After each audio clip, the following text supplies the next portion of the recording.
Nii, kohe kas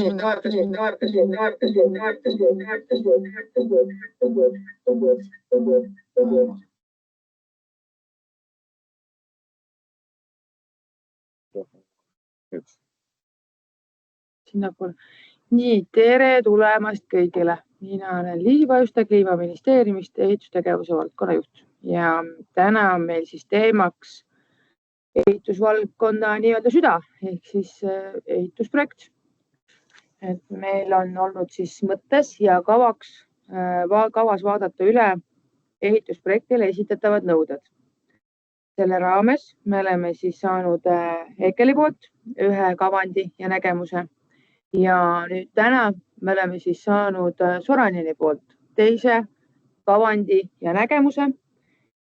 Ja see on nii-öelda üheks sisendiks, mille me siis võtame aluseks, et me hakkame liikuma sinna poole, et siis ehitusprojekti määrus vaadata terviklikult üle. Siin on väga palju uudseid põhimõtte tasemel muudatusi, mis kindlasti tulevad võib-olla uuendusena, üllatusena, et vajavad pikemat läbimõtlemist ja ka seetõttu me siis tegelikkuses liigume selle määrusega edasi, mitte enne sügist. Et see on nüüd see aeg, kus te saate rahulikult seedida, omavahel arutada, milline tee on siis sektori jaoks parim. Ja täna me siis anname sõna Soranenile, kes siis tutvustab omapoolset uuringut.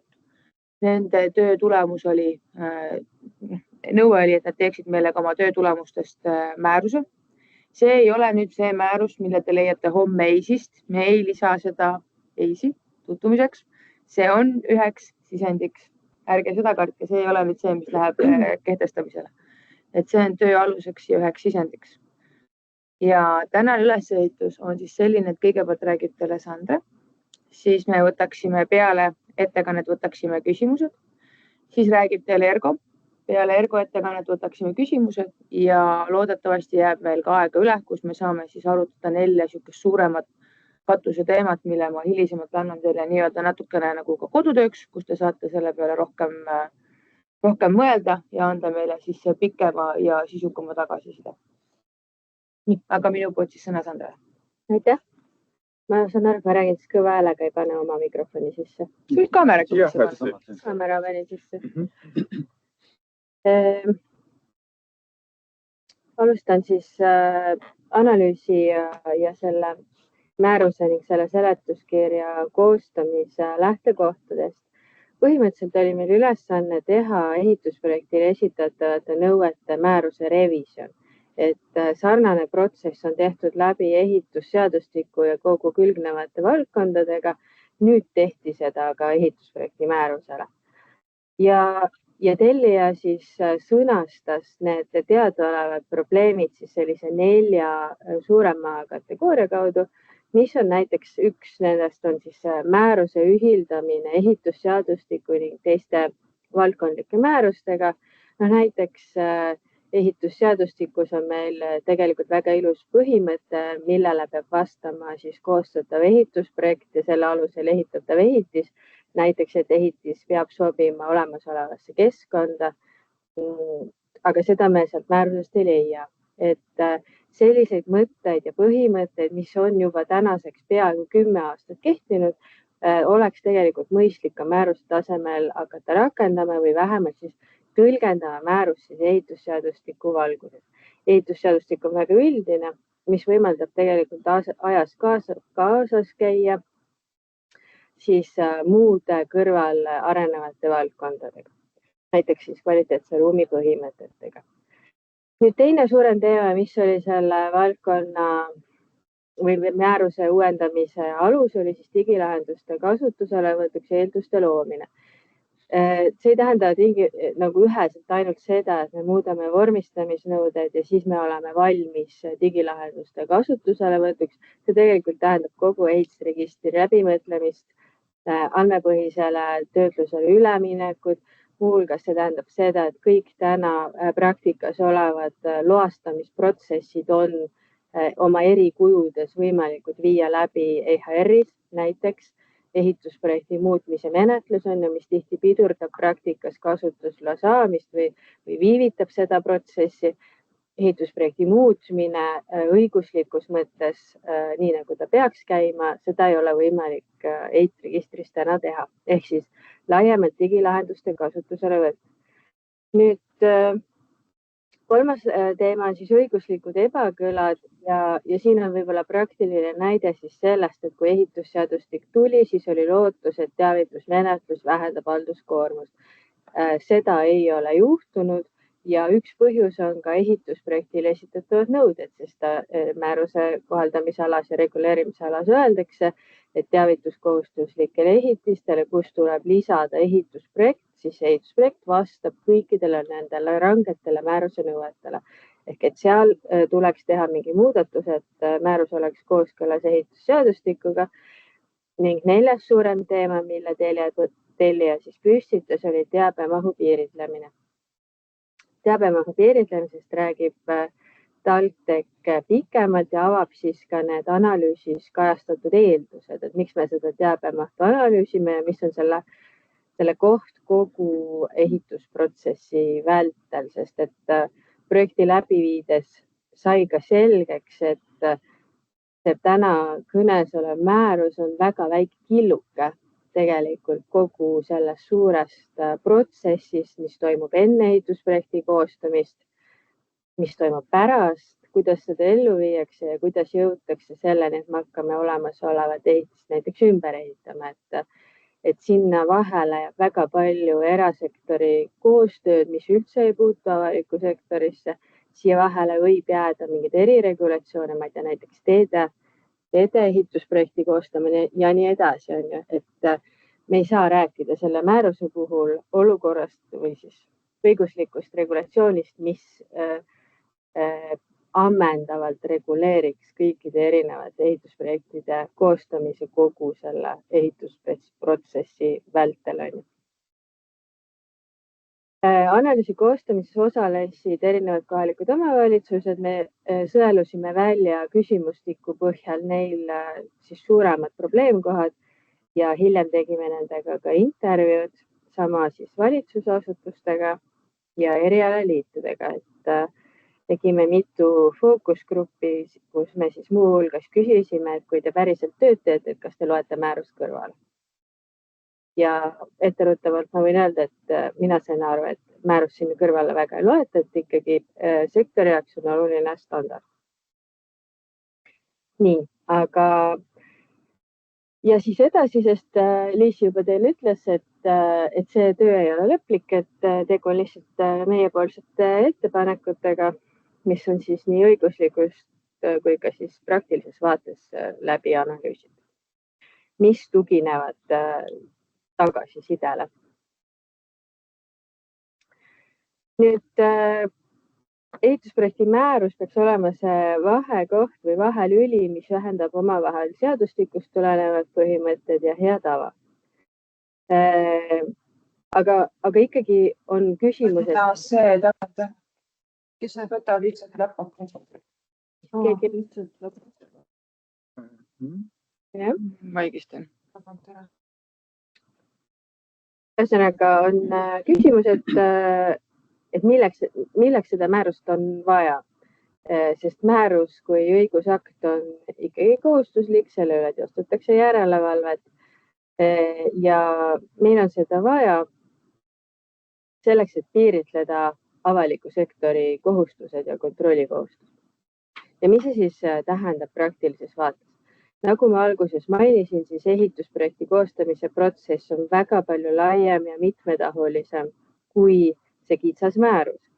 Samas on meil isikute õiguste kaitse seisukohast ja võib-olla ka oluliste avalike huvide seisukohast vaja õigusakti, mis tooks välja olulisemad teemad,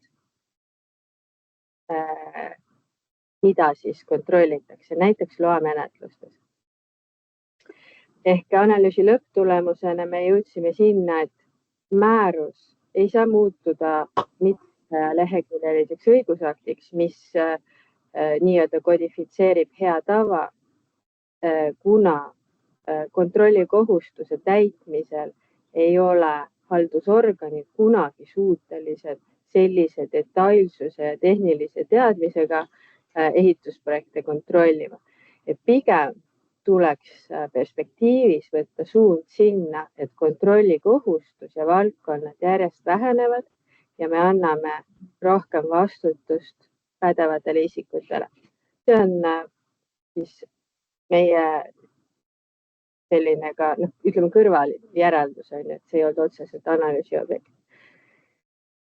Kuna pädeva isiku institutsiooni loomisega ehitusseadus tegelikult andis suuna sinna, et kutseorganisatsioonidel ja kutsetel oleks praktikas suurem tähendus ja me tahaksime, mina mõtleks, et pädevad isikud võiksid siis ka võtta selle vastutuse, mis neile seadusega on antud ja kanda seda vastutust, ehk siis kõik need asjakohased küsimused ehitusprojektis ammendavalt lahendada, ilma et neil peaks kohalik omavalitsus kõrval näitama, mis tal puudu on.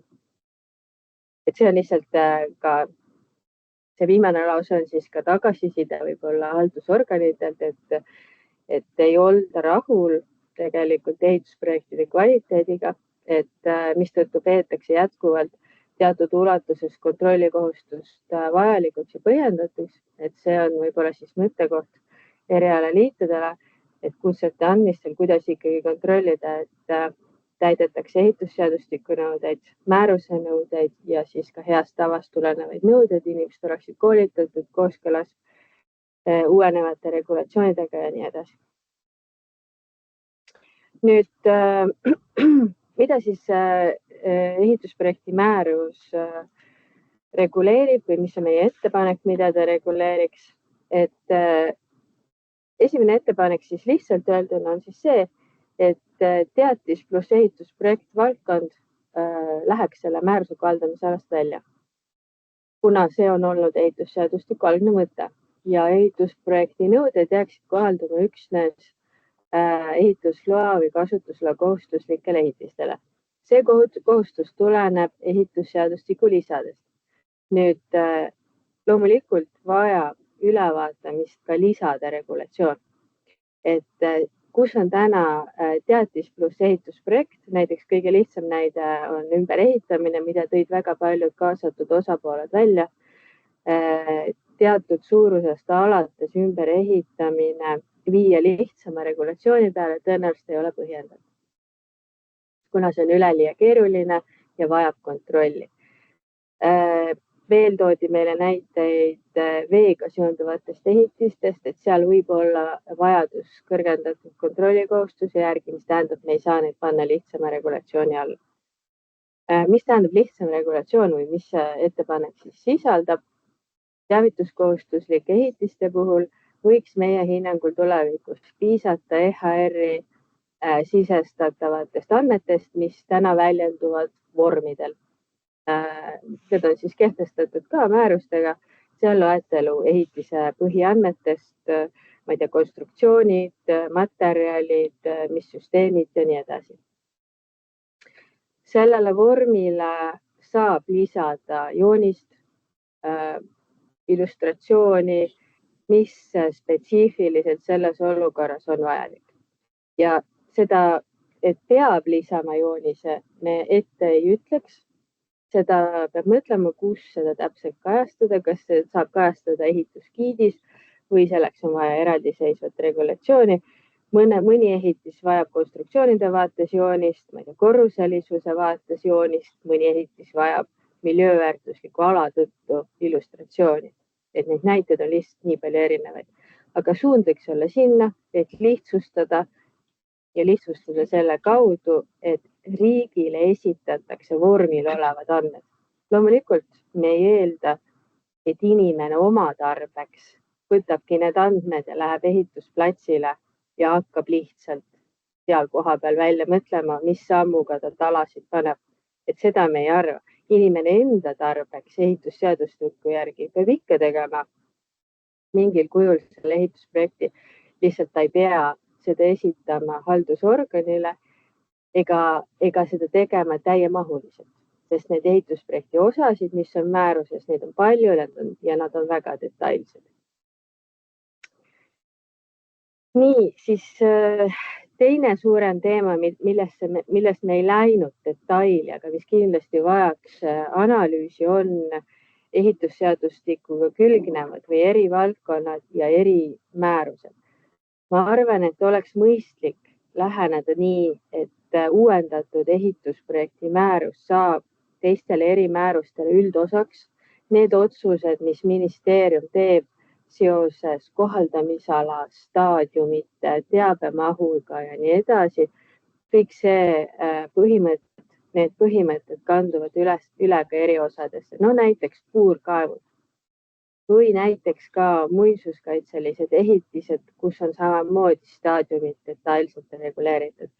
Et mis valikud siin hilisemas protsessis tehakse, nendega võiks kohanduda ka eriregulatsioonid ja ka näiteks teeprojekteerimise määrus, mis on jälle näide sellest, et on väga detailne regulatsioon määruse tasemel, mis ütleme üldehituses on hea tava tasemel.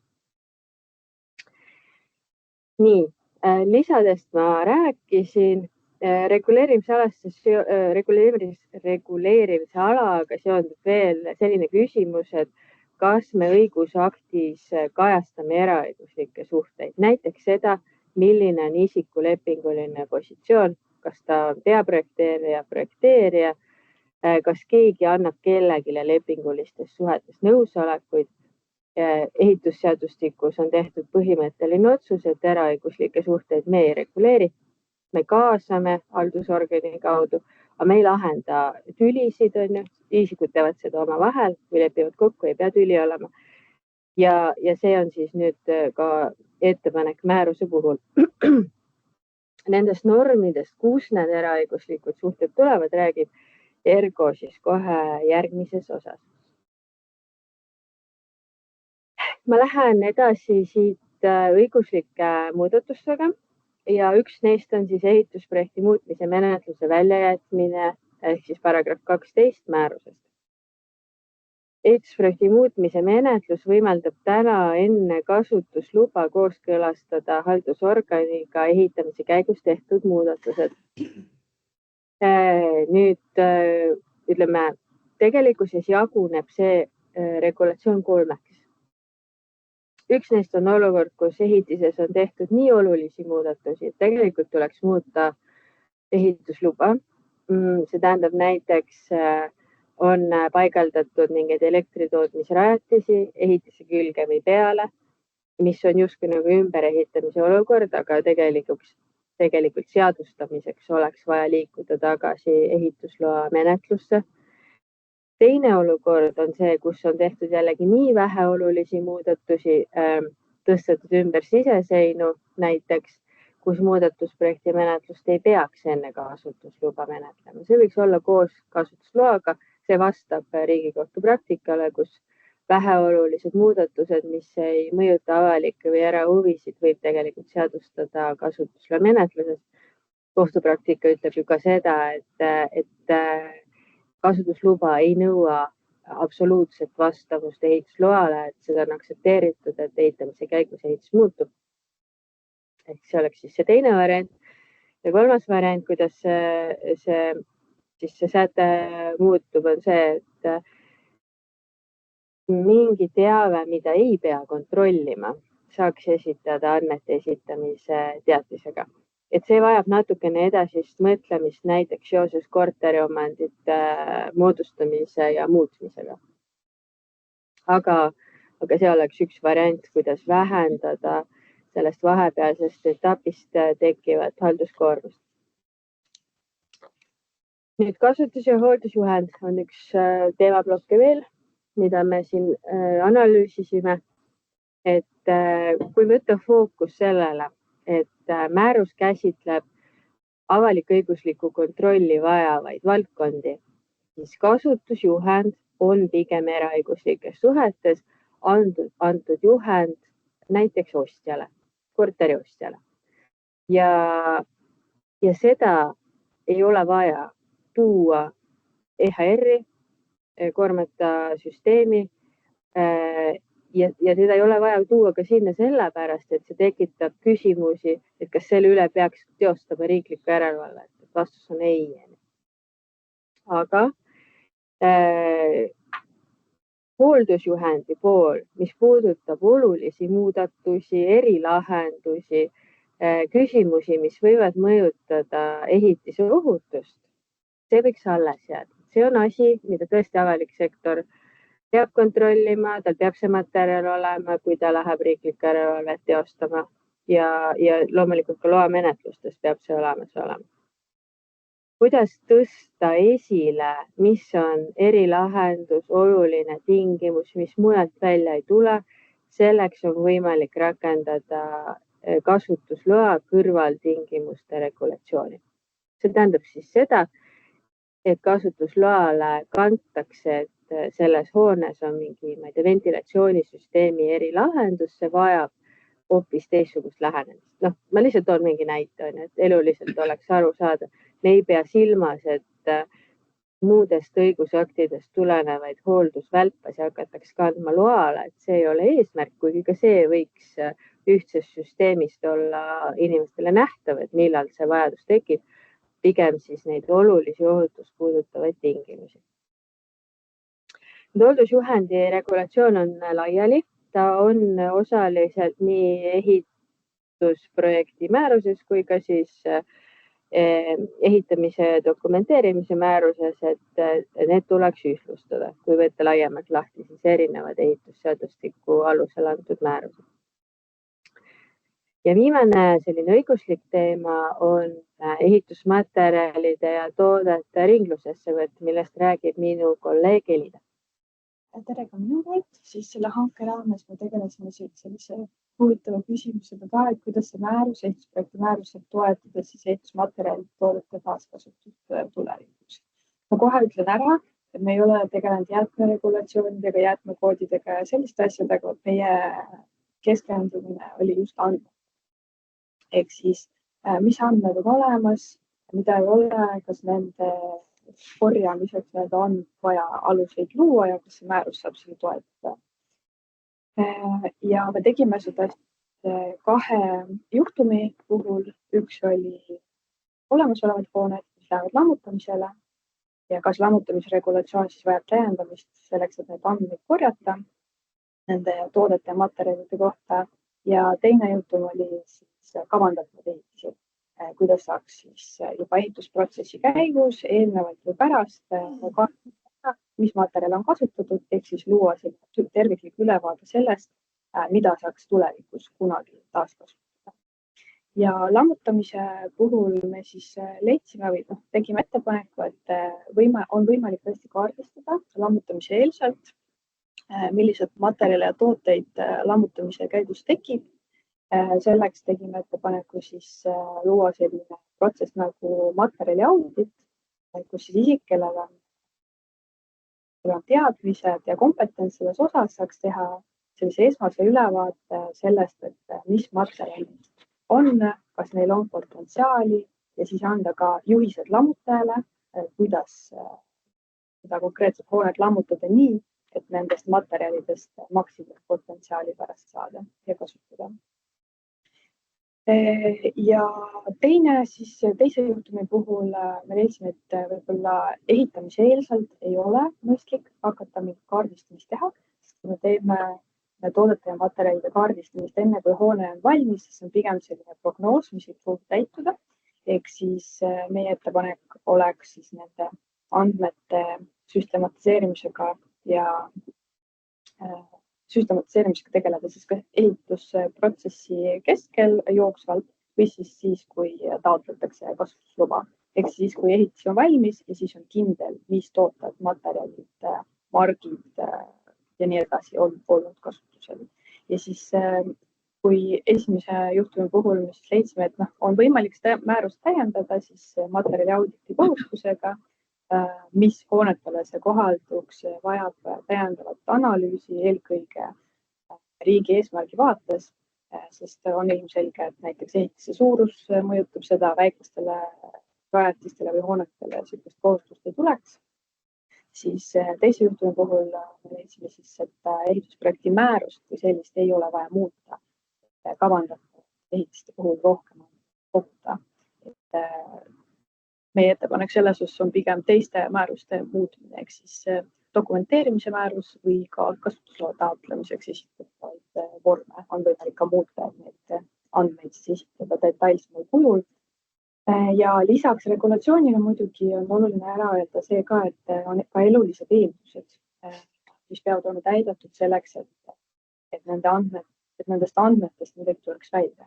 Et on ilmselgelt praegu see kasutatud materjalide turg on põhimõtteliselt olemas, selle kohta ei ole infot, aga kui me hakkame infot kogumas, see peab olema mingisugusel kujul agregeeritud, peaksid olema IT-lahendused, ehk siis kui me omame need andmed, siis neid kuhugi kuvatakse, teised osapooled, eks arhitektid saavad selle ka arvestada, vaadata mingisugust andmebaasist, et mis on võimalik kasutada tulevikus ja infrastruktuur samamoodi, et kui me lammutame, siis eks need lammutatud siis materjalid või tooted või jäätmed, aga kõik ei pruugi kohe jäätmeks muutuda, nad peavad ju kuskil olema. Need, kes soovivad neid kasutada, saaksid nendele järgi üle kasutada. Ehk siis infrastruktuur ja IT-lahendused koos kompetentsidega materjali auditi jaoks on siis need elulised eeldused, mis peaksid olema ka täidetud kindlasti. Ma olen sellega praegu piirduks, et kui küsimusi siis. Kommenteerid vahel, kes kavandada hoone puhul lahendus.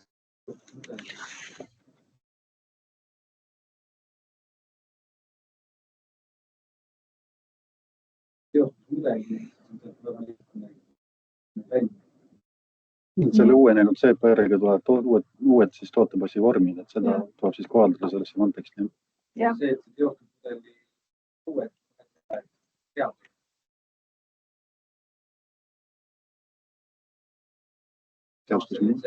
Nõuet kui teostusmuudet ei ole.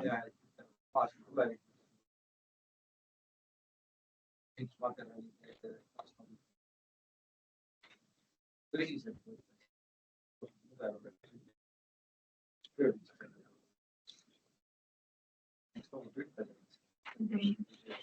Osad tellijad ja ehitajad teevad.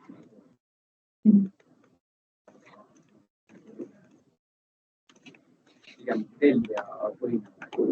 Ja. Kas kõikidele ehitistele? Ei, ma mõtlengi tellija, ütleme, et mis oleks mõistlik, oletame, et oleks kohustusena, kas kõikidele ehitistele? Aga mis see piir on? Ma arvan, et näiteks ehamud ja sellised nende küsimused, kes teostusmudelit teeb. Ehitaja ise seda ei tee, näiteks Viljandi Haigla puhul meie teeme teostusmudelit ehitaja tellib. See on küsimus, millal on otstarbekas. Seal on ka hoone keerukus. Elamu puhul seda on hoomata, seda kasutatud materjali Sellisel juhul võibki piisata näiteks selle kasutusloa või kasutusteate puhul selle vormi peal mingisuguse täiendavate väljade lisamine, mis materjalid on potentsiaalselt kättesaadavad. Aga nüüd me oleme kuidagi jõudnud aruteluni, et selles mõttes ma igaks juhuks küsin, kas teil oli praegu midagi tahtsite veel lõpetada või lähme kohe arutelu juurde, küsimuste juurde? Ei teeks 5 minutit arutelu, ma saan aru, et oli halvasti kuulda sealt lõpus, ma ei tea, kas seal mikrofoni järeldi ei ole või? Kahjuks siin ruumis ei ole, et meil on see mikrofon siin ees ainult, aga võib-olla, kui ei ole hästi kosta, et me saame lihtsalt küsimust korrata enne vastust. Või siis palun sealt tagantpoolt ka natukene häält tõsta. Tulen siis sinna lähemale, et ma midagi öelda.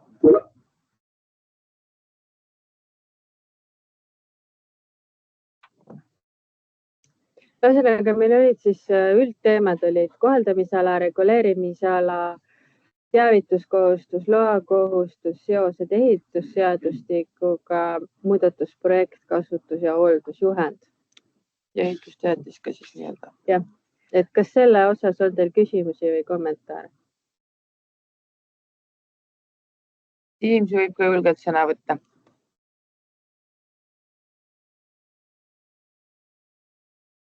Võite oma küsimused ja kommentaarid julgelt ka siia Teamsi vestlusesse kirjutada.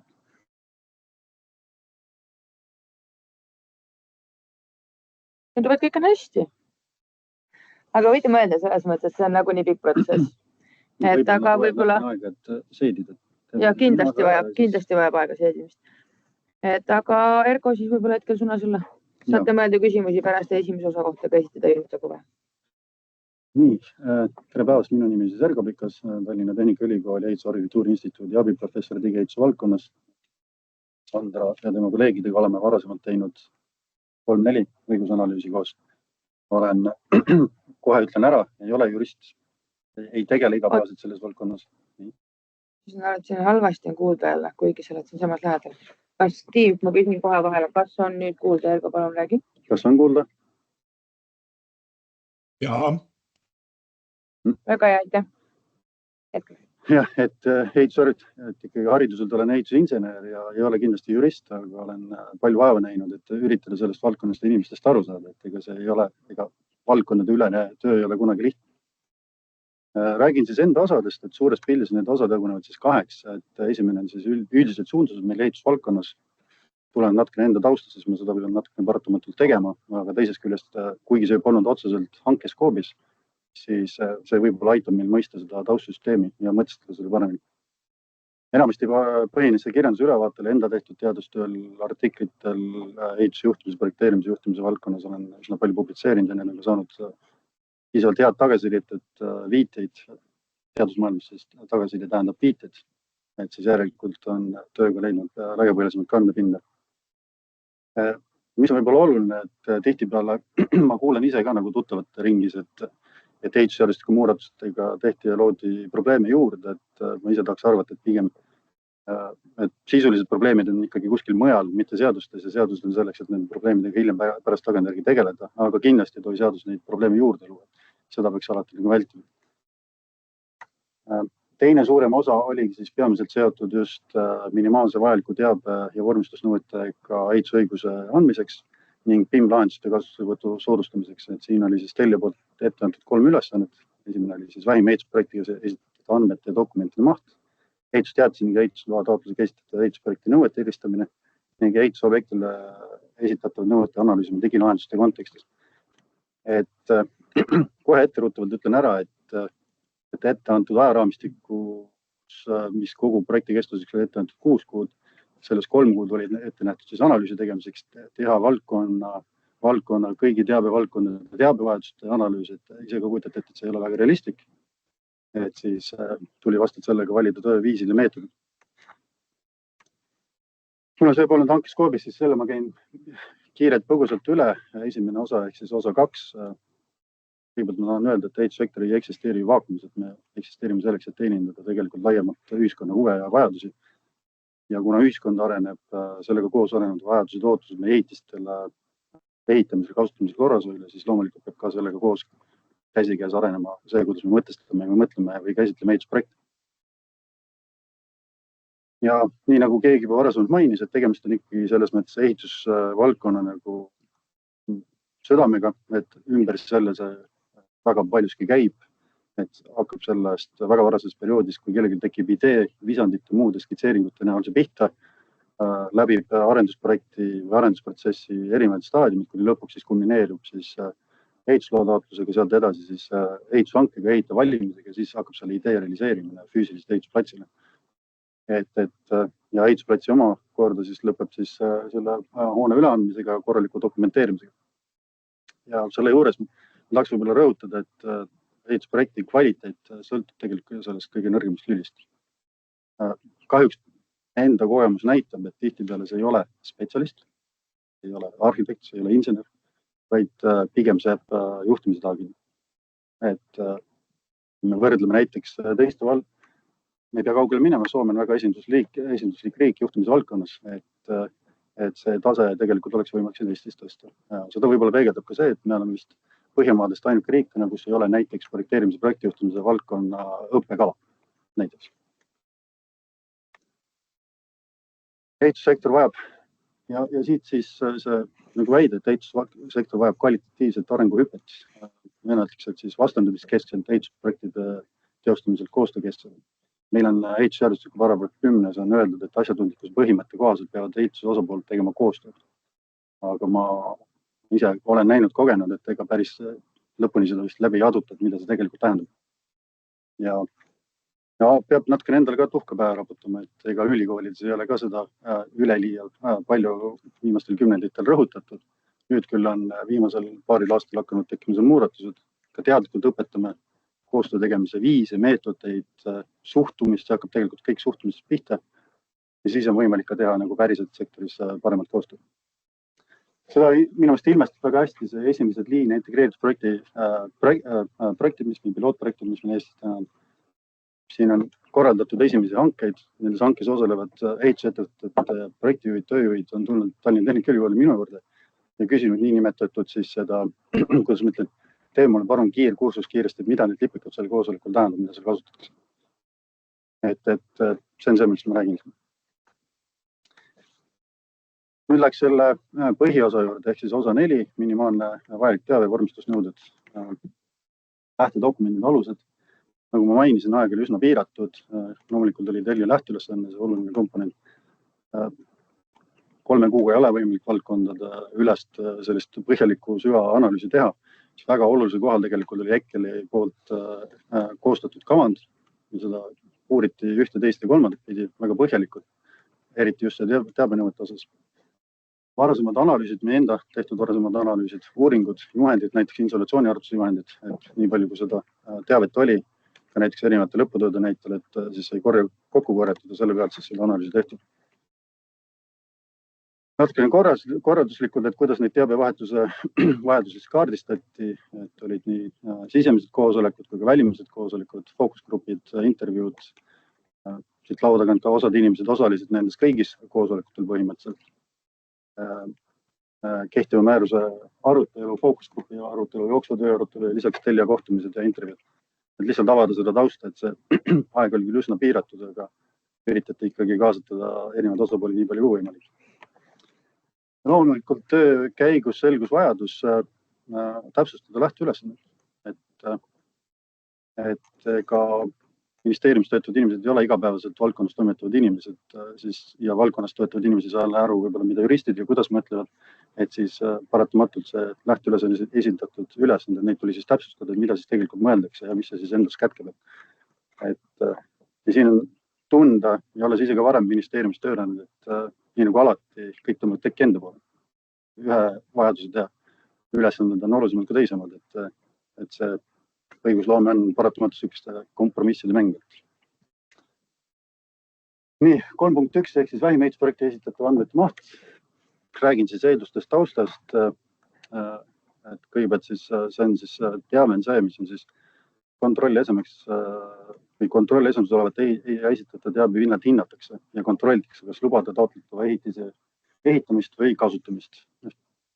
See töödeldav teadmine on suunatud sellele, et välistada loa andmisest keeldumise aluste esinemine.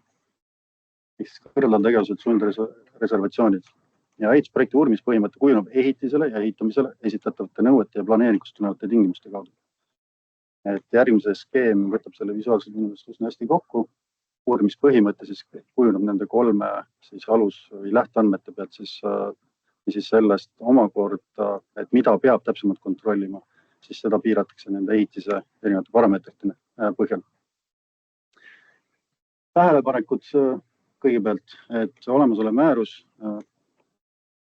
Ekkelis kui ka ise täheldasime seda, et kui reguleerimisala ja kohaldamisala on seotud ehitusprojekti teabega ja selles esitatavate nõuetega just ehitusloa ja kasutusloa kontekstis, et siis ei ole kuidagi põhjendatud töökorralduslike küsimuste reguleerimine selles määruses.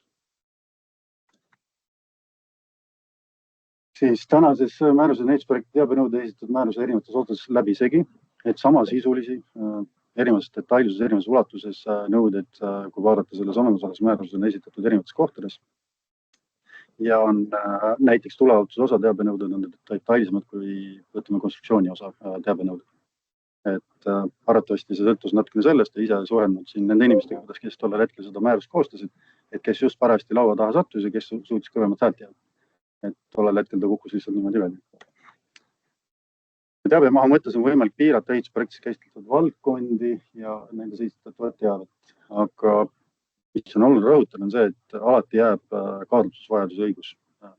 Sest kõik võimalikke stsenaariumid, olukordi tuleb nutikas arhitekt, kes mõtleb täiesti uue asja välja, mille kohta meil ei olegi isegi varemasemat teadmist, siis tulebki võib-olla minna teadusartiklite juurde, vaadata, kas selle kohta mingit tõenduspõhist materjali. Et alati jäävad sellised olukorrad, mille kohta meil ei ole võimalik lihtsalt ette kirjutada, mida ja kuidas tuleb esitada. Ehk siis kõigepealt jätta välja eraõiguslikud küsimused. Siin Sandra juba mainis staadiumid. Staadiumid on pigem kahe osapoole vaheline kokkulepe, et millisteks töölõikudeks, millises järjekorras mingeid asju tehakse, keda millal kaasatakse ja nii edasi, et see ei peaks üldse puutuma ehitusloa ja kasutusloa taotluse esitada ehitusprojekti määruse reguleerimise teemasse. Lisaks veel sellised detailsemad erinõuded paragrahv 2, paragrahv 5, 23 ja nii edasi, et ma ei hakka kõiki neid siin ette lugema, need on analüüsis ilusti kirjas, välja toodud, esitatud. Ja peale selliste esmaanalüüsid, mis on siis täna määrustes kirjas, mis on olemas teiste dokumentide pealt, et siis pakuti välja tellijale 4 erinevat alternatiivi, et millega võiks siis nagu edasi töötada. Esimene oli siis see, et me ei muudaks tänast olukorda, ehk siis niimoodi nullolukord teabenõuete ja teabevaldkondade osas. Teine oli siis määruses sätestatud ehitusprojekti osad vaadatakse üle, need korrastatakse ning kaasajastatakse. Kolmas oli siis määruses sätestatud ehitusprojekti osi reguleerivad sätted vaadatakse üle, ehk siis teabenõuded sõnastatakse valdkondade kaupa ehitusprojekti standardi eeskujul. Teabenõuded jäävad üldisele tasemele ja juhised tekiksid siis nii nagu täna näiteks ehitusgiid või ehitusprojekti digitaalse vormistamise nõuded, et tekiksid detailsemad juhendid eraldi dokumentidesse või juhenditesse, kust oleks siis võimalik paindlikumalt neid ka kaasajastada, muuta, kohendada, täiendada. Et me ei kirjutaks selliseid detailseid sisu puudutavaid tehnilisi nõudeid määruse sisse, mis muudaks selle kohe nagu eos võib juhtuda, et see hakkab iganema.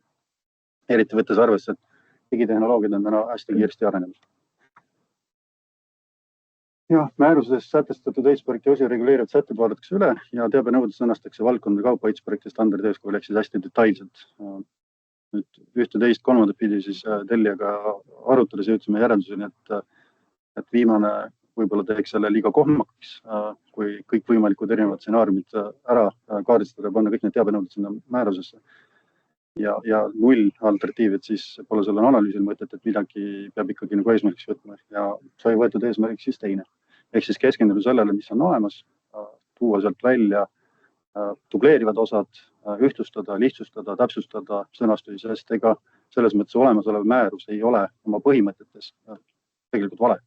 Seal on väga palju õigeid põhimõtteid, aga need tihtipeale ei tule sealt hästi välja, kas siis selle määruse sõnastuse kvaliteedist tingituna või muudel põhjustel. Ja loomulikult teabenõuete kehtestamisel või arendamisel või analüüsimisel, et siis lähtud valdkonna parimatest praktikatest ja juba ka tegelikult nimetasin, et väga tugevalt lähtusime sellest, et mida oli EKL teinud, sellepärast et olen lugenud kõiki neid kommentaare, mis sektori poolt tulid sellele, aga kui nüüd minna ikkagi sisusse detaili, siis oli väga suur töö ära tehtud ja seal oli väga palju kasulikku materjali. Aga tänased siis teabenõuded ehitusprojekti osadel on väga ebaühtlased ja ei kata kõiki vajadusi ja ka tegelikult EKL-i ettepanekutes on puudu mõned küsimused näiteks, mis puudutavad ehitamise ohutuse hindamiseks ja kontrollimiseks vajalikku teavet, et seda osa näiteks on täna selles ei ole. Ja pigem, kuna tegemist on ikkagi olukorra, kus tulevad ehitise ja ehitamise liigist, kohalduvad teatud kindlad nõuded, siis need teabenõuded, mis määrus on, et peaks suhtuma kui nagu kontrolllehtu. Ehk siis kõik need, mis on sinna esitatud või lisatud, ei tähenda seda, et automaatselt kõik see teave peab olema iga projekti ja ehitise kohta esitatud. See on suunis, juhis, millest lähtuvalt peab siis asjatundlik pädev isik ja ka pädev asutuse esindav isik hindama seda, et mis on asjakohane antud hetkel ja mis ei ole.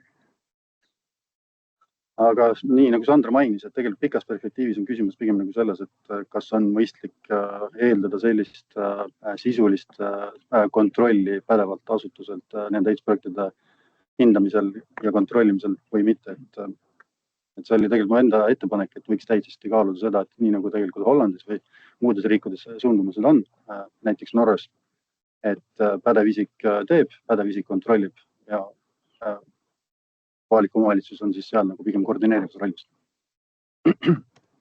Kuidas seda Eestis muidugi teha, see on lihtsalt ettepanek, seda tuleb hakata analüüsima, detailiseerida, kõik need asjad tuleb läbi mõelda, alternatiivid otsida, kuidas erinevates riikides seda tehtud ja nii edasi.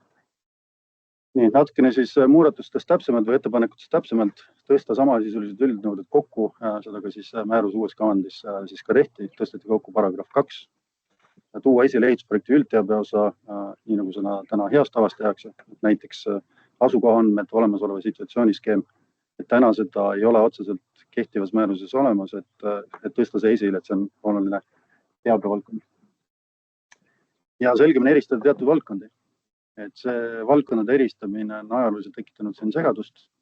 Küll on siin arhitektuur, sisearhitektuur, maastikuarhitektuur kokku pandud, tehnosüsteemid, mis on hoone sees ja tehnovõrgud, mis on hoonest väljas, et kõik on ühte pattu kokku pandud. Et iseenesest suures pildis on väga paljud asjad seal olemas, aga need tuleks lihtsalt lahku tõsta, selgemini eristada, et tekiks inimestel parem arusaamine, millest me üldse räägime. Ja ühtlustada siis erinevate nende valdkondade, teabevaldkondade lõikes neid ootused ja nõudeid. Siin on nüüd näide sisemisest töövahendist, seda me telliga ei jaganud, see oli meie enda jaoks. Tegime hästi põhjaliku nii juba mainitud lähteandmete kui ka siis muude dokumentide pealt Exceli tööriista, kus siis liigitasime teabevaldkondadesse need teabenõuded ära, tekitasime kategooriad ja siis juristid võtsid selle minu poolt koostatud lähtedokumendi aluseks, et siis kaardistada see olemasolevasse sellesse määruse konteksti, tuua sinna juurde asju, mingeid asju täpsustada, vähendada ja nii edasi. Et siis see oli selline vahepealne versioon, millest siis tekkis see, mis on siis teile tänaseks esitatud. Nüüd kasutusõigusest, et kasutusõiguse taotlemiseks esitatava ehitusprojekti kohustuse seatakse siis ehitusseadustiku paragrahv 48 lõikega 4, kasutusteatise puhul ja kasutusloa puhul siis paragrahv 52 ja lõikega 3. Ja seal on siis öeldud, et tuleb esitada ehitusprojekt, mille järgi ehitati. Lähim definitsioon sellele, et milline selline projekt on antud kehtiva määruse siis paragrahv 10, ehk mis siis on tööprojekt ja mida siis oma olemuselt tähendab. Seal on esitatud sellised kvalitatiivsed kriteeriumid, et millest lähtuvalt siis saab öelda, et see on niinimetatud projekt, mille järgi saab ehitada. Loomulikult on olemas määruse erinevates osades, paragrahv 11, 12, lõiked, nii edasi on teisi punkte, sätteid, mis siis samamoodi tegelikult reguleerivad seda, et mis on valmisprojekt ja mis ei ole valmisprojekt. Üldpõhimõte on tegelikult täna ka juba määruses olemas, et projekteerimine järk-järgune areng detailsemalt või üldisemalt detailsema liikumise protsess ja kasutuse ehitusprojekti puhul peab siis see täpsus ja detailsus olema sellisel tasemel, et kõik osad on omavahel kooskõlas, need on läbimõeldud, läbi lahendatud, saab lõplik ülevaade sellest, et mis oli siis projekteerimise alusteks, kontrollida nõuetele vastavust, ehitada, täita omaniku järelevalve ülesandeid ja kontrollitakse ehitatakse ehitusala taotlemisel kirjeldatud ehitist. Et need on siis need ülesanded. Täna ei määratle määrus otseselt valmisprojektis, see on kaudselt sealt välja loetav, aga see on ka üks ettepanekute sisu, et see tuua selgemini esile, konkreetsemalt esile, määratleda kvaliteedi kriteeriumid. Ja nii nagu tänases määruses meie ettepanek on mitte hakata reguleerima kõiki võimalikke teabevaldkondi määruses, et mida peaks siis valmisprojekti puhul kasutusloa või kasutusteaduseks esitama, lihtsalt see oleks hoomamatu ülesanne. Nagu me ütlesime, neid võimalikke ehitise kompleksse liike, tegevusi neid on lihtsalt niivõrd palju. Et nii nagu EKL tegi ettepaneku, nii nagu ta on tänases tegelikult kaudselt määruses olemas, et pigeks peaks siis sõnastama need kvaliteedi kriteeriumid, millel see ehitusprojekt peaks vastama ja siis sellest lähtuvalt seda asja koostama. Nii, ehitusteatise ning ehitusloa taotlusega esitatava ehitusprojekti nõuete eristamine. Ehitusteatise esialgne eesmärk või mõtte idee oli vähendada halduskoormust. Täna praktikas kahjuks ei ole niimoodi välja kukkunud, sest nii nagu Sandra mainis, et täpselt samasugused nõuded kehtivad ehitusteatise ehitusprojektile, nii nagu ka täna ehitusloa ehitusprojektile. Ja kuigi kohalikud omavalitsused teevad kõik endast olenevat, nad jõuaksid seda ehitusteatist 10 päeva jooksul menetleda, siis pigem on see erand. Ehk siis ühesõnaga see ehitusteatis kui õiguslik instrument ei ole hakanud sellisel kujul tööle, nagu teda esialgu siis kavandati. Ja need lahendused ei pea olema ilmtingimata uued õiguslikud instrumendid, vaid võib olla ka infotehnoloogiliselt, lihtsalt inimeste parem koolitamine, suunamine, ehituskiidamine, selles mõttes väga hea näide, loomulikult seda saab edasi arendada, saabki täpsemaks ja paremaks. Plaanis on teha siin lähitulevikus renoveerimise giid, et või juba tehakse, toimetakse selle kallal, et need on näited, et kõik ei pea olema alati juriidiliselt lahendatud, vaid mingid asju saab ka lihtsalt inimeste teadlikkusega läbi kasvatamise nagu paremaks teha. Ja siin samamoodi siis sai tellile esitatud 4 alternatiivi, millega siis edasi minna töötada. Esimene samuti mitte midagi muuta. Viimane siis alternatiiv jätta ehitusteadus üldse õigusliku instrumendina meil seadustest välja ja siis 2 sellist vahepealset. Ja töötasime edasi siis selle teisega, või tähendab, vabandust, siin on see järjekord natuke teistpidi. Töötasime edasi 4. ehk siis ehitusteatis jääks, kuid ehitusprojekti nõue kaoks ära, et ta oleks pigem siis sellisel kujul, et täiendaksime olemasolevaid ehitusteatise vorme. Seal tekiks siis ehitusteatise esitajal kohustus tõendada, et ta ehitis vastab kõigile eeldatavatele oodatavale nõuetele ja kohustustele ja saab juurde lisada võimalusel, kui ta soovib, tahab ka dokumenti, et toetada siis selle tõendamist. Analüüsis natukene Vabandust, vahel segane, aga kohalikud omavalitsused on õigus nõuda seal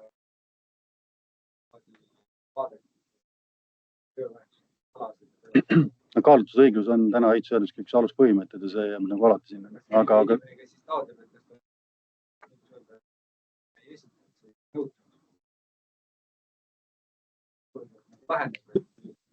kuule, me juhime siin tähelepanu, et seda küsimust ei ole kuulda.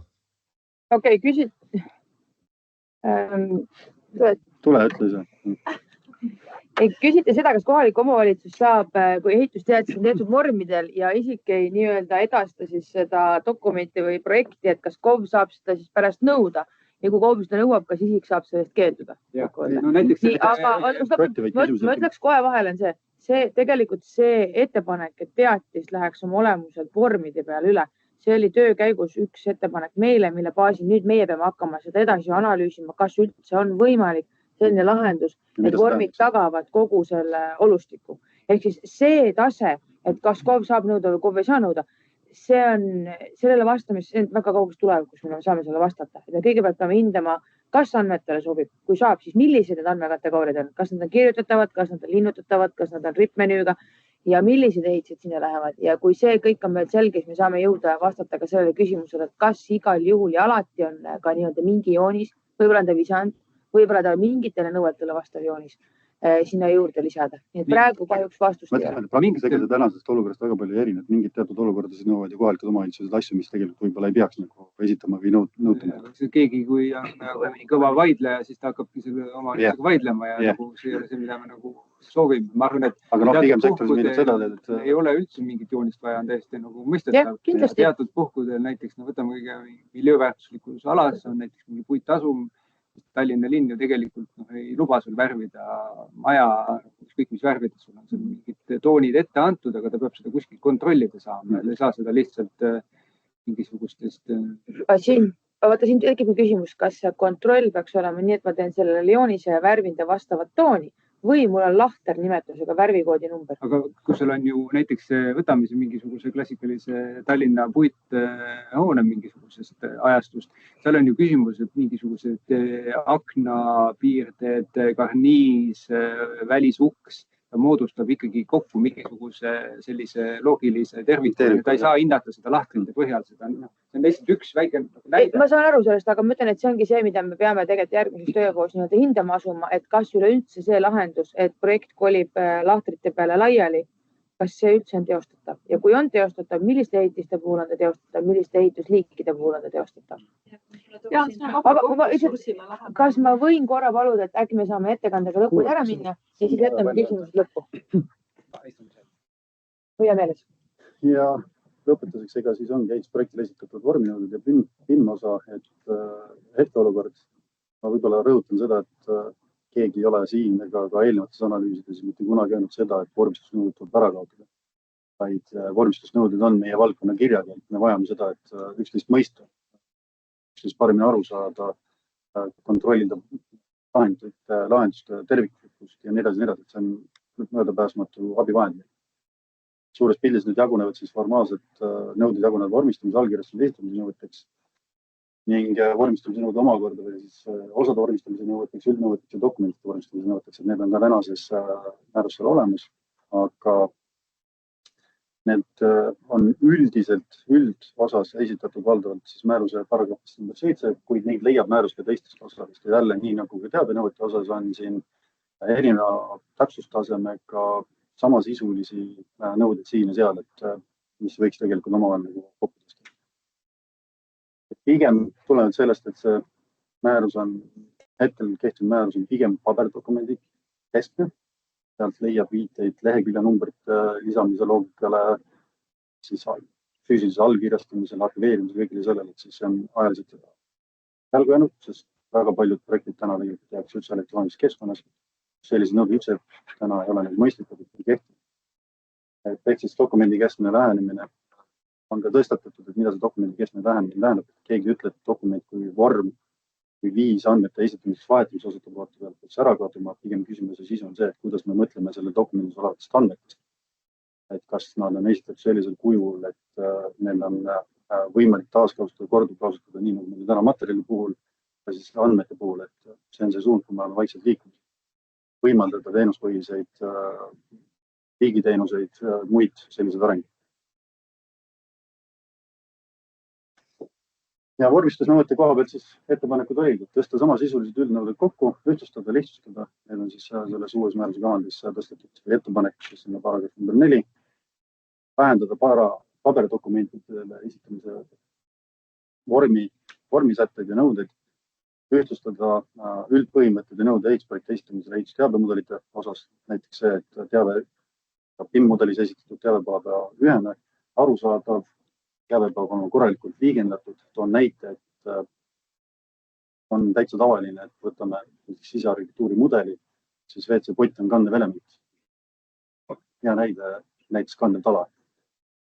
Täitsa praktiline näide, kus on ühel hetkel palutud, et ma teeksin ühele PIM-mudeli, teeksin kvaliteedikontrolli ja oligi selline case, kus siis oli WC-pott oli pandud tala elemendi alla ja kui ma pärast hakkan mahte kokku lugema, siis see kõik võetakse talade mahu sisse. Siis avatud standardite kasutamine, ISC-d, muud sellised standardid, valdkonna mudelite ühildatavus ja nii edasi.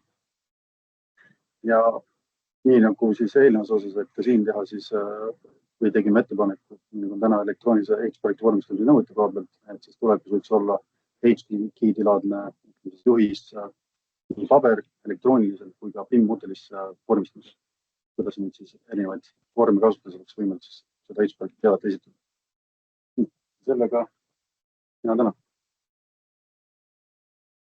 Nii, võtaks küsimused. Jõuame Teamsiga kohe. Kõvasti. Lihtsalt kommentaar. Teised ei kuule. No, tegelikult võib mikrofoniga lahti teha, ei pea siia kanda. See oli kinni. Okay. Ja siin oli see teatis arutelu, et põhimõtteliselt ma arvan, et menetluse ja koormuse vähendamist toetame, aga küsimus on nendes erinevates spetsiifikates, et mis tahtsin kommenteerida, et kuni 60 ruutu restorani või toidukäitlusasutuse võib ka teha teatise ja projektiga, aga ma ei kujuta ette, et seda ikkagi näiteks tehtaks mingite väljade täitmisega, kuna seal on ikkagi toiduseadusest tulenevad nõuded ja nii edasi, et ilmselt see jäägu teile siis jah, nagu mõtestada, et kuidas see on.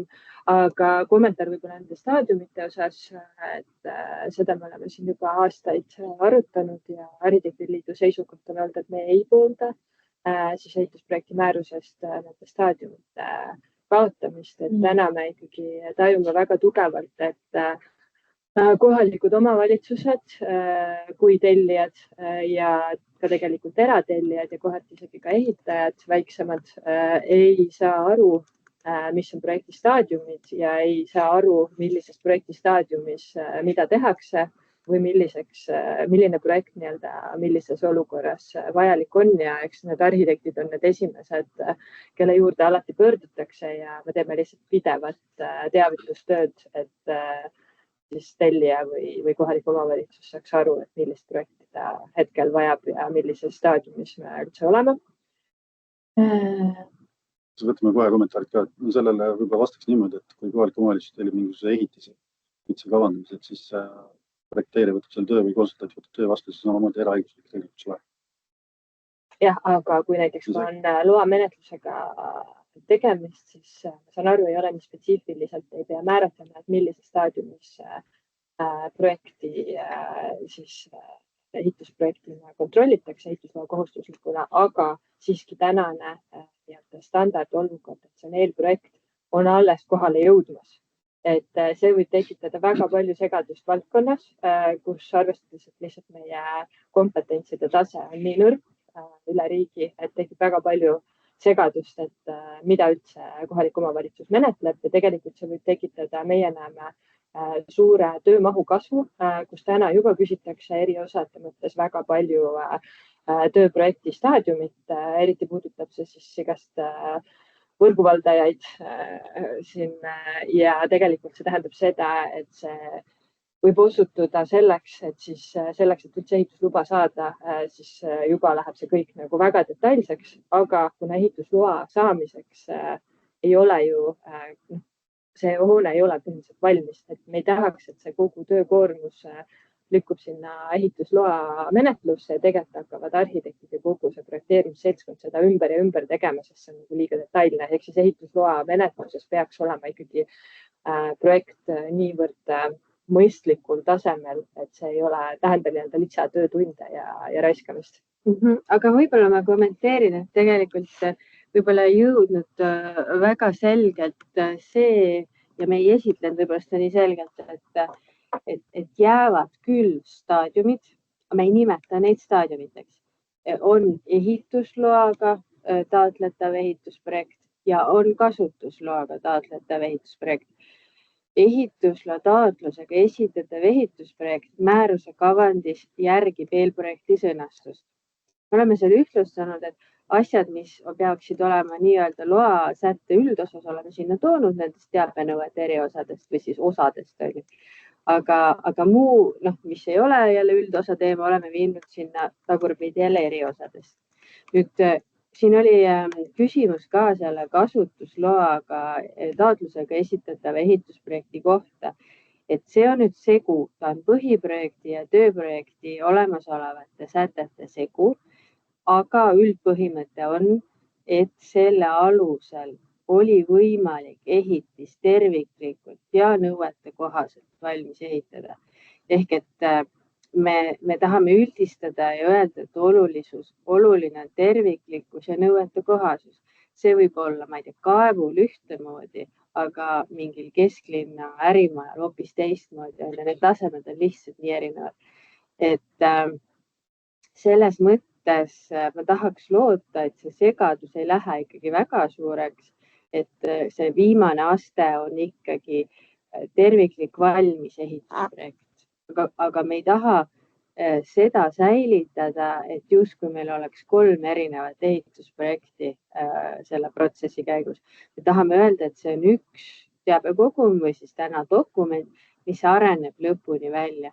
Ja ta võib mingite ehitiste puhul minna täiesti ju teostusjoonist ja ma ei tea, mis detailideni välja. Jah, aga seda ei peaks ehitusloa väljastamisel kõike küsima. Aga ma arvan, et me peame sisse vaatama nendesse dokumentidesse. Natuke mõelda selle peale, sellepärast, et ka teistpidi jälle on täna nagu probleem selles, et need staadiumid on seal täna olnud. Need on tegelikult praktikas tekitatud sellise olukorra, et neid mõistetakse valesti. Ja on viinud selleni, et teile tuleb ütleb, anna mulle eelprojekti, ma ei taha, mis põhiprojektist räägib, ma ei taha, ma tahan eelprojekti. On olemas näed eelprojekt, põhiprojekt, tööprojekt. Et nad mõtleb, need on kuskil nagu projektdokumentatsiooni tüübid, aga mitte ehitusprojekti lahendid. Seda pigem on vähem, ma arvaks, et see on ikkagi kohale jõudnud, et inimesed saavad aru ja tihtipeale need on ka nagu lepinguga. See on see eraõiguslik pool, mida te olete viidanud, et seal on tihti kõik need staadiumid sees, ehk siis ei lähe arhitekt või peaprojekteerija lepingulisesse suhtesse ilma, et ta oleks ära määratlenud. Ma ütleks siis lisakommentaari, siis ma istun tagasi, mis puudutas seda, et kas ma sain õigesti aru, et kaalutakse seda, et mitte KOV ei analüüsiks projekti siis sobivust. Et see menetlus. See oli väga tulevikku vaatav. Selles suhtes, et tänases Eestis ja meie olukorda silmas pidades, ma arvan, et peame ka seda kaaluma, aga pigem ei toetaks.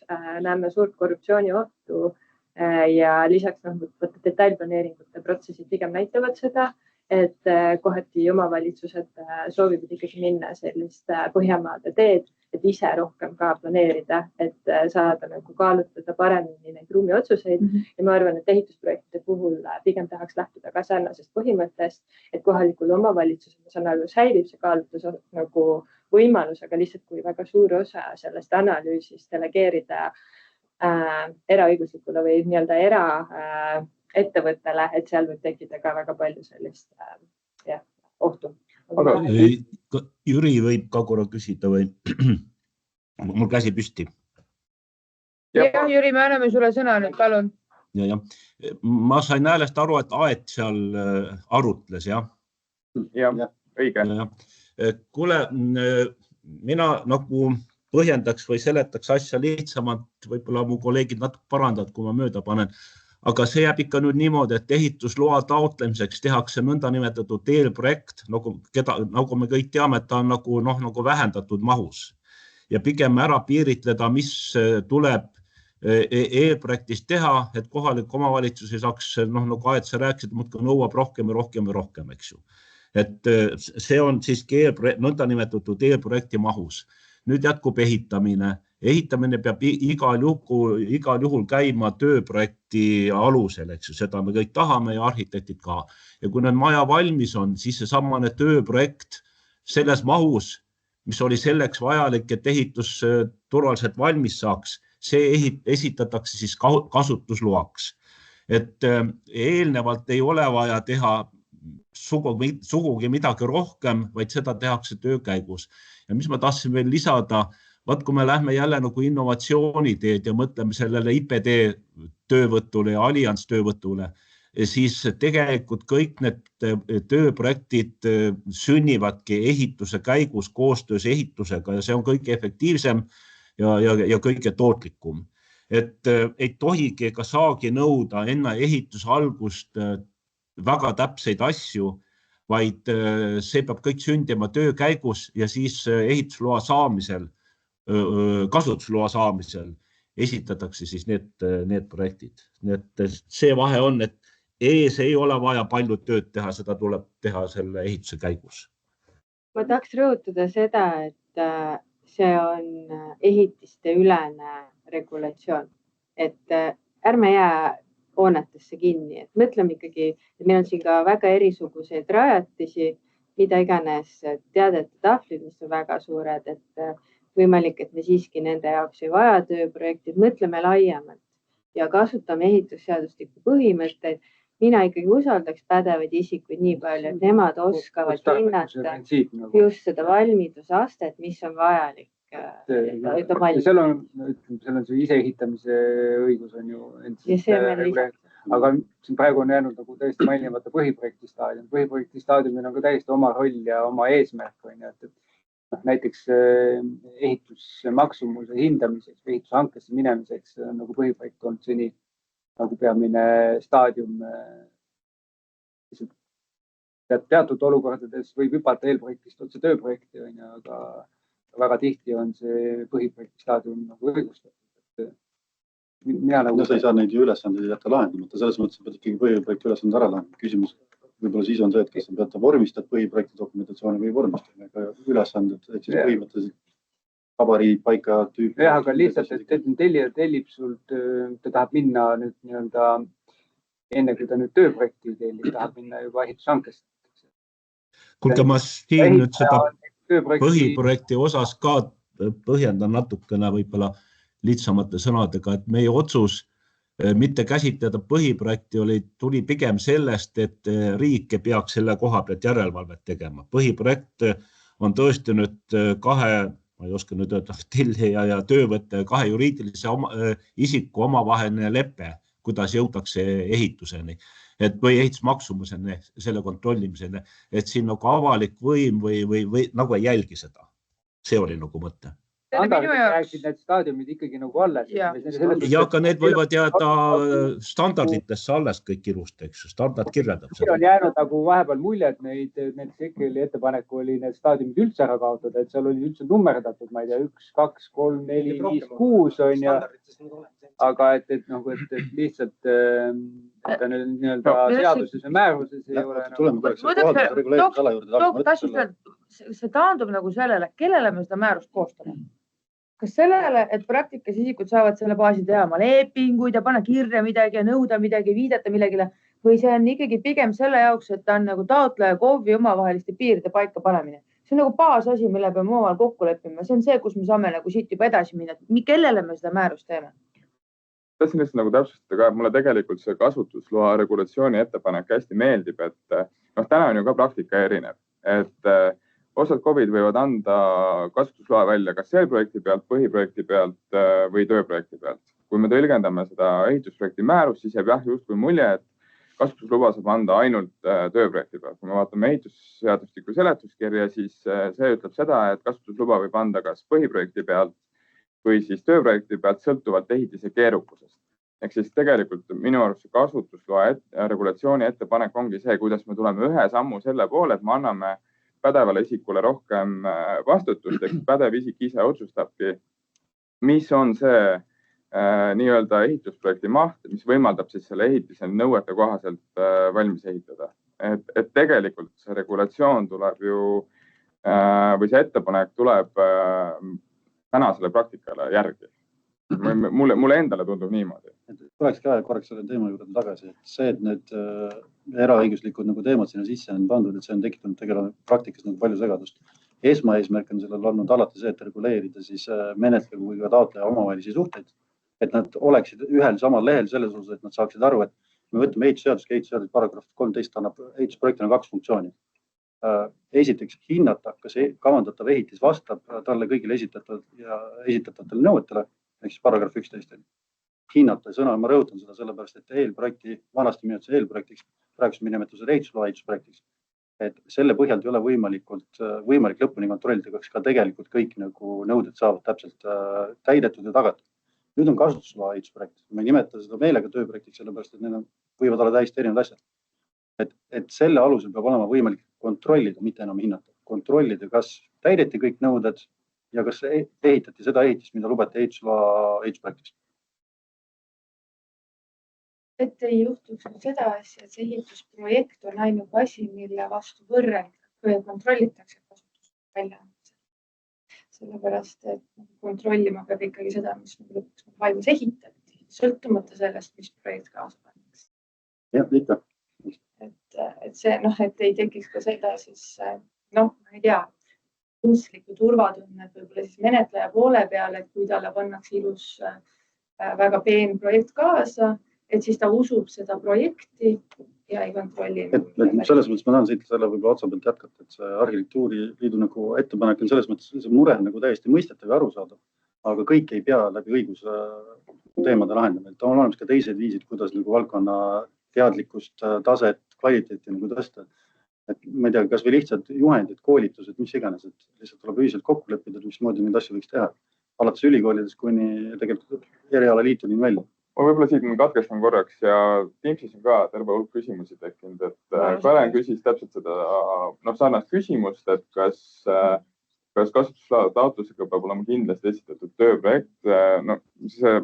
Nende projekti staadiumite mõistete kasutamine ajab nagu segadusse, aga see minu hinnangul see hanke ettepanek näeb ette, et see nii-öelda valmis ehitusprojekt võib olla väga erinevast detailsusastmest sõltuvalt sellest ehitisest, mida ehitatakse.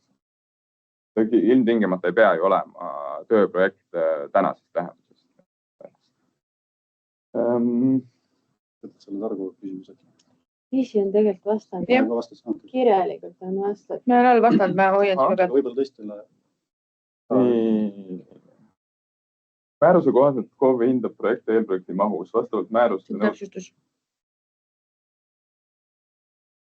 Lihtsalt targa selles mõttes selle hooldusjuhendi küsimuse osas ma vastan seda, et hooldusjuhend on täiesti eraldi küsimus, mille puhul me oleme siis kaalunud täiesti eraldi määruse koostamist, sest meie hinnangul ütleme selline see lahendus, et isik sisestab kusagilt otsast mingi informatsiooni ära ja see jääb sinna igavesest ajast igavesti muutmata kujul. Sellest ei ole meil kasu, kui nii-öelda osa asendamine samaväärsel korras siis vahetatakse näiteks mingi seadeldis välja, mis omab hoopis teistsugused parameetrid hoolduseks.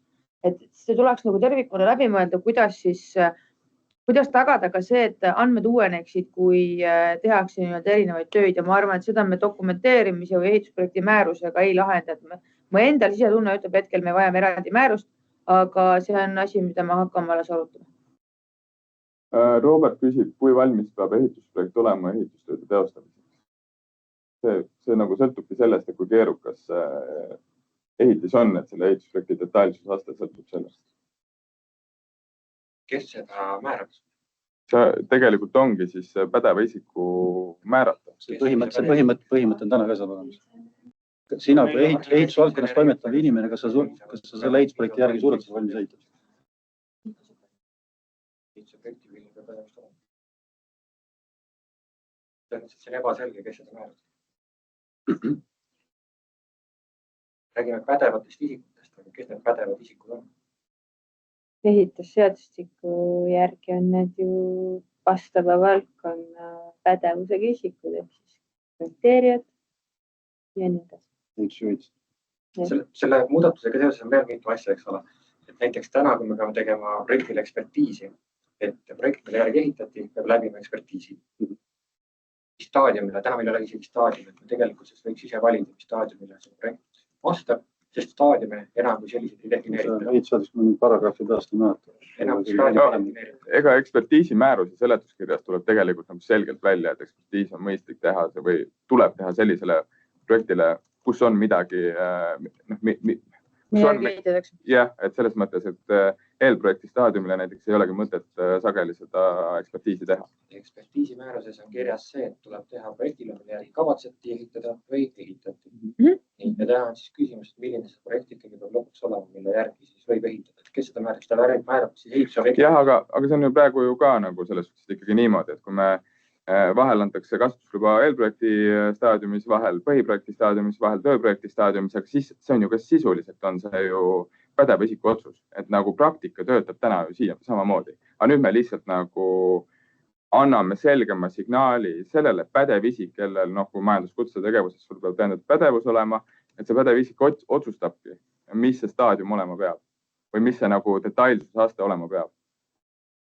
See ongi nagu see samm, et kui me toodi Ergo ja Sandra mõlemad teid välja, et me tahaks liikuda selle poole, et anda sektorile rohkem vastutust, siis mina näen, et see on üks viis, kuidas seda tegelikult võiks teha. Me suunamegi selle vastutuse avalikust sektorist erasektorisse. Millise vastutuse? Et sa otsustad terviklikkuse ja nõuetele vastavuse üle. Mis on tuuliku puhul nõuetele vastavus, aga mis on selle ilusa ärihoone puhul nõuetele vastavus? Üks on toode, teine on ikkagi hoone. Et teie otsustate. Küsimus on pigem selles, kas meie valdkonna siseselt peaksime seda otsustama või peame lootma ja jääma sellele, et riik suudab seda meile öelda. Sisuliselt süsteemi realiseerida. Ja teine aspekt ka, et standard jääb ju alles. Standard on väga hea, väga põhjalik, supermaterjal oli tegelikult selle analüüsi koostamiseks kõikide nende teabevaldkondade lahtikirjutamisel. Millal seletuskiri, millal ainult joonised. Et selles mõttes see jääb kõik alles, tõenäoliselt on seda vaja uuendada, seal on ka vaja liikuda edasi dokumendi kesksest lähenemisest. Aga see, kui te soovite opereerida 3 staadiumi peal, seda keegi ära ei võta. Küsimus on lihtsalt, millal te lähete KOV-i ette oma paberitega ja mis kujul. Nõus. Aga täna jääb ebaselgeks lihtsalt see, kes selle pädevusi hindab. Tegelikult seda otsustab siis lõpuks ehituse objekti juht. Kas talle see projekt oli piisav, mille järgi ta sai ehitada. Et kui sellele tehakse ekspertiis, siis on kõik hästi. Osalt teada ehitusinseneride liidu esindajana ma näen siin kohutuse probleemidega. Kas objektijuht ei ole võimeline seda siis sisuliselt hindama? Et ei ole võimeline sisuliselt hindama, ma tahaks, et oleks... Objektijuht ei ole võimeline seda hindama. Ma küsin Alan, kuidas sa täna seda otsustad? See käib ju koostöös projekteerija tellega. Täna ju ohutuse eest vastutab ehituskonstruktsioonide puhul näiteks konstruktsioonide projekteerija. Ja täna me teame, et see tuleks olema tööprojekti staadiumis, kui me teeme töid konstruktsiooniprojekti järgi. Tegelikult täna ju enam selle kontekstis see ei pea nii olema. Aga seda ei ole määrus juba täna. Täna ütleb seda KOV, kes tahab saada, kui on ekspertiisi kohustuslik hoone, ta nõuab tööprojekti ekspertiisi. See võimalus jääb. Võimalus jääb, aga kohustus enam ei ole. Ekspertiisi tegemise kohustus jääb ikka selles mõttes. Projektlaani oleks valmis, kui ehitaja jagatakse. See niimoodi, et mingisugusel keskpaigas otsustame, et nüüd hakkame ehitama. See ei ole tegelikult. See on ohutuse küsimus. Projektlaan peab valmis olema, siis hakkab ehitama. Mingid ettevalmistusi võiks ju teha, aga et kusagil 2 pädevat isikut otsustavad, et nüüd see lahend on meil valmis, hakkame ehitama. Ja, aga seda ju täna ka kohalik omavalitsus ei tule ju sulle ütlema, jah, nüüd võid. Ma kahtlustan, et enamus kohaliku omavalitsuse spetsialistid ei ole isegi seda võimekust, et seda Ja selle Siin on probleemi koht, sul on ma pädevus, et täna ta ikkagi meil lähtume sellest asjadest põhimõttest. Sisuliselt see tähendab seda asja. Ja tegelikult täna teed neid otsuseid. See kõik tuleb sellest ehitusseadustiku üldosast, mis mulle tundub, ei ole põhimõtetena ikkagi praktikas niimoodi rakendust leidnud. Võib-olla peaks siis sellest lihtsalt rohkem rääkima. Sa ei tohi nõuetele mitte vastavalt ehitada ja nõuded on kogu komplekt, sealjuures ohutus. Ja küsimus on, et kas on mõistetav, mis need nõuded on ja et neid peab hindama pädev isik.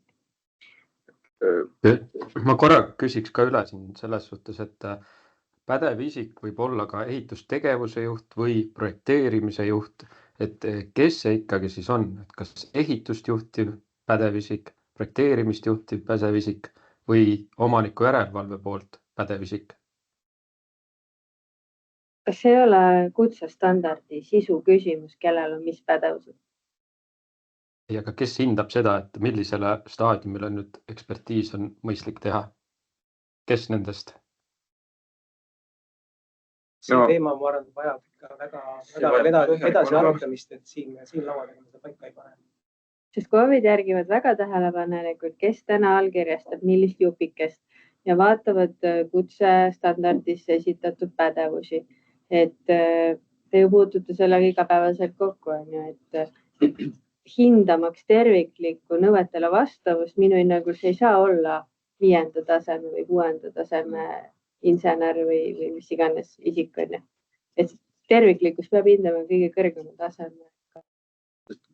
Just, et kõige kõrgemas tasemes võib ka olla ehituse tegevusjuht kui ka projekteerimise juht, kui ka konkreetse järelevalvet teostava isiku pädev isik. Ehitaja huvides on kiiresti ehitama hakata. Üldjuhul, et kes siis selle otsuse teeb, üldjuhul ma arvan, et see ehituse pool, mina ikkagi pooliku projektiga ehitama. Ehitajale piisab ka arhitektuuri eelprojektist. Absoluutselt. Et täna saate loa eelprojekti peale, sealt edasi põhimõtteliselt kohalik omavalitsus ei sekku teie tegevusse kuni kasutusloa andmiseni. Mis te sealt siis täna teete? See ongi tegelikult probleemi koht, sest põhimõtteliselt osad hakkavad kohe ehitama. Aga see on see koht, mis siis Ergo rääkis sellest, see kogu see maailma loomine. Just sa koolitad neid inimesi, kes sellel turul töötavad ja mis nagu suhet.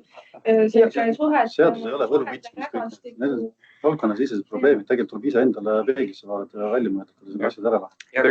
See puhul on ka okei peale nagu nii-öelda loa saamist kohe ehitama asuda, kui ta on tõesti lihtsam ehitis. Seda me tahame nagu üritame öelda, et meil ei ole nagu selles mõttes see ehitiste pakett on nii lai, et meil ei ole nagu kerge, keeruline, raske ehitis ja siis me ütlemegi, et kergete puhul okei, mingi eelprojekti tasemega, et siin on, ütleme, tiimsis tehti ka ettepanek, et lisa 3 moodustada. Ma arvan, see on täiesti ülereguleerimine, et kui me hakkame nüüd ehitisi, võtame Exceli tabeli ja lükkame sinna igale poole, et sina oled kerge, sina oled raske, sinule teeme raskema projekti või sinul need teabevaldkonnad peavad olema nagu palju põhjalikumad.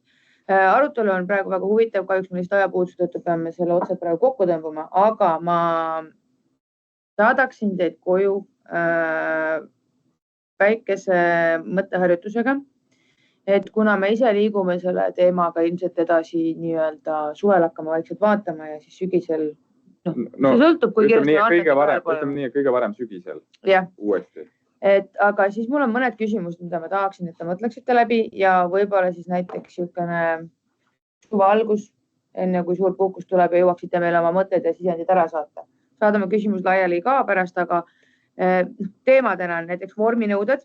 Kas vorminõuded on vajalikud? Millised need olema peavad? Kas pooldate täna põhjaliku regulatsiooni või pigem nii-öelda nagu Soraineni esitatud eelnõus on sellised üldisemad sätted? Projekti staadiumid, mõelge kõik läbi, kas neid on vaja või mitte, kas neid säilitada määruse tasemel, kellele üleüldse on see määrus suunatud, millises mahus peaks see määrus sisaldama ka tsiviilõiguslikke nõudeid, näiteks need peaprojekteerija asjad, et kui palju peaks määrus sekkuma ka protsessidele suunatud nõuetele või siiski ta räägib sellest ehitisest kui sellisest. Siis millised peaksid olema need teabevaldkonnad, kas nad peaksid olema täiesti laiali, kas nad peavad olema 30+, nad peavad olema identne standardiga, pigem tõmbame neid kokku, ühtlustame, üldistame, kui detailselt need erinevad teabevaldkonnad peaksid olema teie hinnangul reguleeritud. Kas me anname KOV-ile nii-öelda kilomeetri pikkuse määrusega kõik ette või me pigem jätame midagi nii-öelda sõltuvalt ehitise tüübist ka otsustuskohaks lahtiseks. Siis siin vahepeal tuli jutt ka nendest joonistest ja asjadest, võib-olla üldse ja ütleme sellest nagu sektorile tagasi vastutuse lükkamisest, et võib-olla üldse on, võib-olla peakski KOV kontrollima ainult planeeringule nõuete vastavust ja huvikonflikti lahendamist. Võib-olla peakski olema ainult eskiis aluseks ja KOV vaatab sinna peale, lahendab planeeringulised vastuolud ära ja ületab kõik sektori kätte tagasi. Mõelge selle peale ka, kas nii oleks võib-olla samm edasi. Tahtsingi täiendada, et tegelikult nagu muu Euroopa, ma saan aru, liigubki sinna suunas, et KOV kontrollib planeeringutele vastavust ja loast keeldumise aluseid ja ülejäänud ongi nagu erasektori vastutus. Ja siis, kuna siin on palju olnud ka nii-öelda ettepanekuid sellest, et me muudaksime selle mõiste ära, et me enam ei räägiks mitte ehitusprojektist, vaid ehitiseprojektist, et kas see üldse tooks muudatusi kaasa, milliseid muudatusi, kas see üldse lahendab probleeme ja millised probleemid on täna selle nagu mõiste kasutuse taga peidus, et kui me mõiste ära vahetame, millised lahendused siis tuleksid ja kuidas sektor muutuks oluliselt paremaks selle nii-öelda muudatusega. Lisaks ma panen nagu südamele ka selle, et see on 80 erineva õigusaktiga seotud ja mitme erineva kohaliku omavalitsuse nii-öelda üksikaktidega seotud, see on loetamatu hulk ilmselt.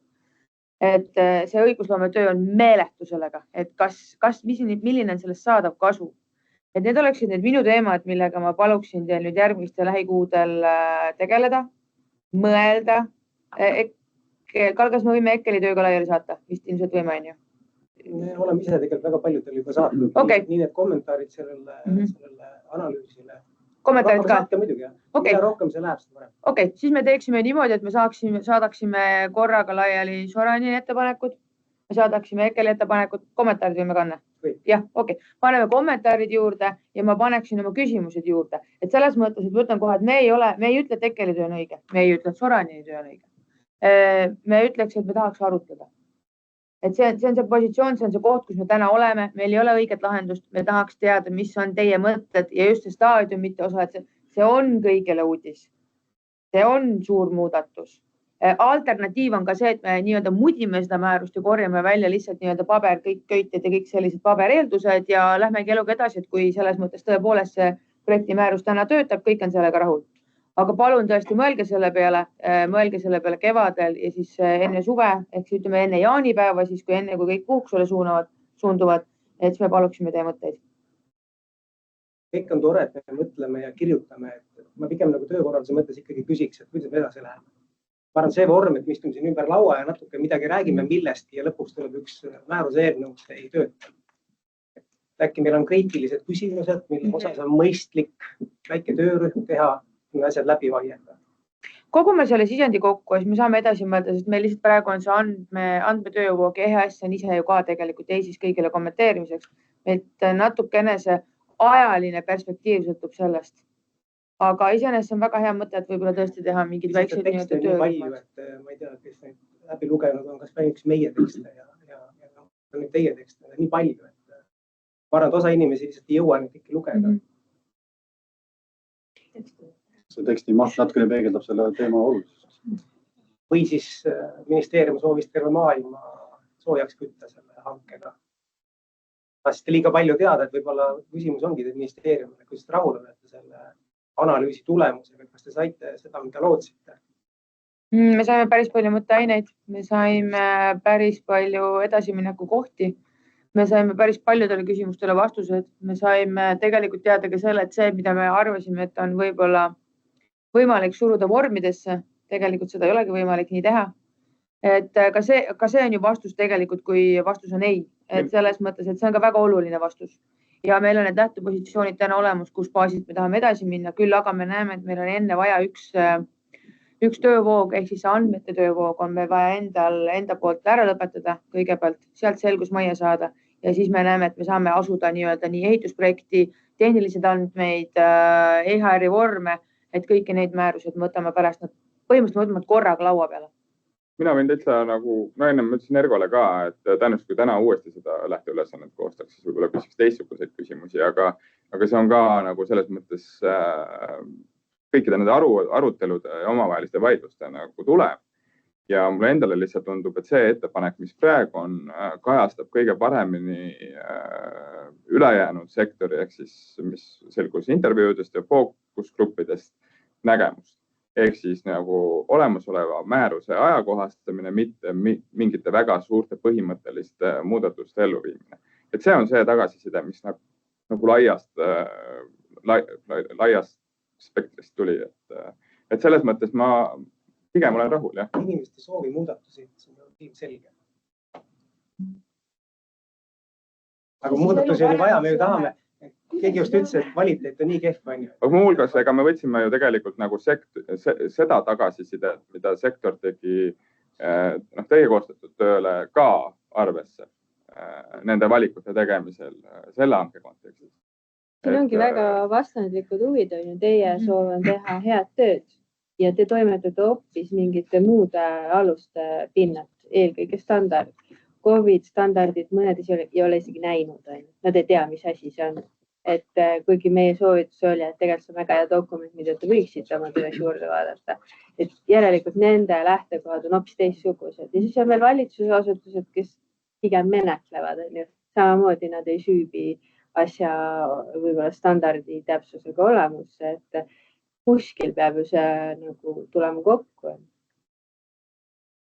Ja samas nagu ongi nagu see, et kui teie tagasisidest nagu ilmnes, et ka väga palju projekteerijad tegelikult ei oska nagu projekteerida, et siis on ka vale eeldada, et need KOV-i ametnikud saavutavad sellise taseme, et väga sisuliselt neid ehitusprojekte läbi vaadata. Et see ongi nagu ka see, et mis me peaks... et KOV-i ametnikud vaatasid sisuliselt ja põhjalikult läbi ja hakkasid ettepanekuid tegema mingi värvilahenduste osas.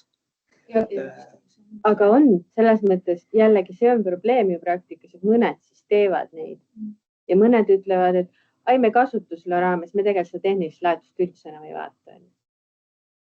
Et see on ka nagu nii erinev, et ka KOV-idega peaks jõudma mingisugusele ühisele arusaamale, mida me kontrollime. Ei ole ainult KOV, siin on ka Päästeamet ja muud asutused. Ja loomulikult valitsusasutused ka. Ma arvan seda, et seda teemat võiks edasi arendada valdkondade kontekstis, kuidas see muudatus täna võiks mõjutada ehitiste ohutust, kuidas ta võiks mõjutada siis seda, et mismoodi see objekt üldsegi teeb tööd, kuidas see projekt valmib selliselt, et ehitusobjektil on võimalik tööd teha, mismoodi see haldusesse jõuavad projektid. Kas see seda neid protsessi mingit pidi mõjutab, kuidas ehitushankeid täna korraldatakse, mida see nendes kontekstides võiks muuta? Sihukest analüüsi, ma arvan, liidud saavad seda ise teha, eks ole, aga et see sihukses kontekstis peaks sellele lähenema. No, aga need materjalid me saadame laiali igal juhul ja me Liisiga omakeskis siis arutame, et kuidas on kõige mõistlikum selle protsessiga jätkata ja siis me kindlasti anname teada. Aga enne sügist me hoiatan kohe, et enne sügist me ei võta seda täna enam praegu lauale lahti, sest me peame selle andmetega ühele poole saama, pluss kõik sõltub sellest, mis see EHS nüüd läbi EISI teeb, et meil on see ka täna hetkel laual, pluss veel 50+ ülesannet. Mõnes mõttes on hea, et aega on. Jah, nagu minu soov ongi see, et kõik osapooled saavad võtta praegu selle paar kuud rahulikult omale aja ja mõeldes asi läbi, arutada oma sektoriga läbi, arutada oma inimestega läbi ja leida enda sektori vaates see kõige parem tee. Ma võib-olla siinkohal tõmbaks Teamsiga vähemalt joone alla, et aitäh kõigile, kes kuulasid ja kindlasti hoiame teid ka läbi erinevate erialaliitude infoväljas ja uute kohtumisteni.